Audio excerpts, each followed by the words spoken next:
Hey guys, and welcome to Popcorn with Spice. And this is the third installment of our insight on the Supernatural series. This time we're going to talk about how it all ended. But if there's one thing we can all agree on, that would be that the ending felt a bit underwhelming. I will, however, tell you why it felt that way and paint for you a better portrait of how it should have ended. The Supernatural season finale was chock full of exciting, unexpected, and straight-out underwhelming moments. From the deaths of some of the main characters to certain unexpected returns, we were surely put at the edge of our seats with every episode.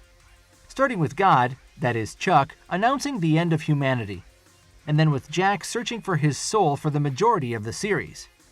Also, who can forget the sacrifice of our favorite angel Castile to save Dean's life from death, also known as Billy? These moments were actually some of the key build-ups for what the eventual outcome of the season would be.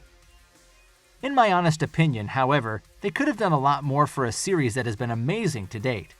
It is safe to assume that the underwhelming ending was due to what seemed to be rushed acting due to the COVID-19 pandemic.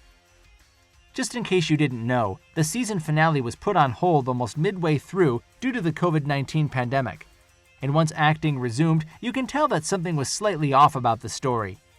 First was the ease at which Jack got his soul back. Another was how easy it was for the boys to find the key that would get them into Billy's library, a key that up until that moment was impossible to find. Also, how easy it was to steal Chuck's god powers. And finally was the most mediocre death to a main cast in the series. I'm talking about how Dean Winchester, a man who has been to heaven, hell, purgatory, died a total of 112 times, and has confronted death on multiple occasions, and all of a sudden he dies by a stake to the chest. If that is not an underwhelming way to kill off a character like Dean, then I don't know what is. That is why today I am going to talk about a more accurate way the season finale should have ended. Season 14 ended with Chuck killing Jack and declaring the end to his words, the show, after which there was complete darkness and the dead began to rise. Now at first glance, your guess would probably be that Chuck has started Armageddon, a phenomenon people believe to mean the end of the world. However, to our surprise, Season 15 begins with what appears to be some kind of Armageddon cloud that is slowly spreading. A cloud that was so easy to contain even by the measly Belphegor, a demon that possessed Jack's dead corpse. Which is where our story begins. For starters, Chuck's declaration of the end should have actually been a worldwide Armageddon, or one that puts the whole world in disarray. And Chuck just watched from a distance as the world burned. Now back to the Winchesters, who now actually have more work on their hands. They begin their search to put an end to Armageddon and kill God. Their search will eventually help them in making friends with the enemies of God in order to increase their chances to stand against God. Along the way, Sam realizes that his gunshot wound from the ultimate weapon is more than an actual wound, but something even stronger. Apparently, it is a portal to God's soul and inner sanctum. And no one, not even Castile, knew about that until the arrival of Michael. Being among one of God's first creations, Michael immediately recognizes what the wound is and what they could do with it. But he hesitates to tell them because of his undying love for his father. He, however, soon changes his mind when he realizes how little his father cared for him. That alone wasn't his reason for helping. He also had other reasons for helping the Winchesters, but that won't be revealed until later on. With nothing but pure despair, Michael agrees to help by revealing that portal is a link to God's inner sanctum.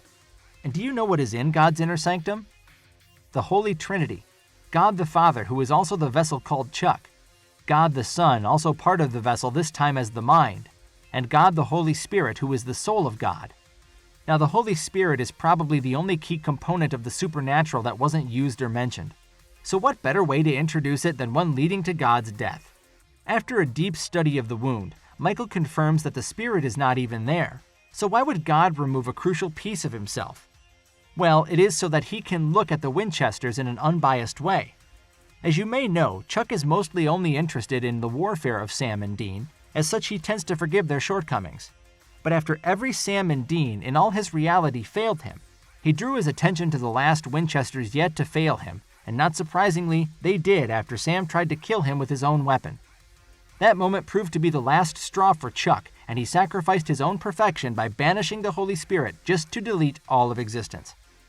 This brings us back to some of our key figures. First is Castile, And rather than sacrifice himself to save Dean, we get to see our favorite angel happily give his life to help Jack, still not breaking his deal with the Emption when he attains true happiness, it gets summoned into the real world. And believe me, nothing will make Castile more happy than dying to save Jack.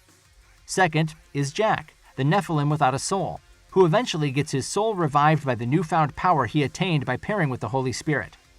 The Holy Spirit in this story can only pair with an imperfect being, and Jack, being half human and half angel, is an imperfect being. Revealing his true motive, Michael tries to gain control of Jack, knowing fully well that he is stronger than a Nephilim. But to his great surprise, he is overpowered. With the newfound power of the Holy Spirit, Jack takes on Chuck and wins, becoming the new God. A story like this makes more sense compared to how poorly God's defeat was in the actual series. Because even if Jack was an energy sponge, not even he can soak up all the energy which a perfect being has to offer. Besides, every sponge has its limits. We can argue that his limit was met after absorbing both Lucifer and Michael's energy. Finally, should Dean have died? Well, first off, I will commend the show for picking the right brother to kill. Dean was the right choice because there is nothing more emotional than seeing a badass we thought would live forever actually die. His death is sure to move fans in most ways than Noon, compared to if it was Sam that died. Anyways, instead of him dying in the easiest way possible, he shouldn't have died at all. Sure, it may seem a bit anticlimactic, but let's be honest, the most emotional part of that ending was not watching Dean die, but seeing the pair drive off to the sunset with Kansas's Carry On My Wayward Son playing in the background. So rather than kill off Dean, we should have had a scenario like that in the first place. And maybe the scene would be like a timeline showing them age while still driving until they eventually die of old age. I'm sure that would be much more compelling and wholesome to watch. So what do you think? Do you agree the show needed a better ending? Let us know in the comment section below. Also, if you haven't, do like and subscribe to the channel for more insight on movies and series.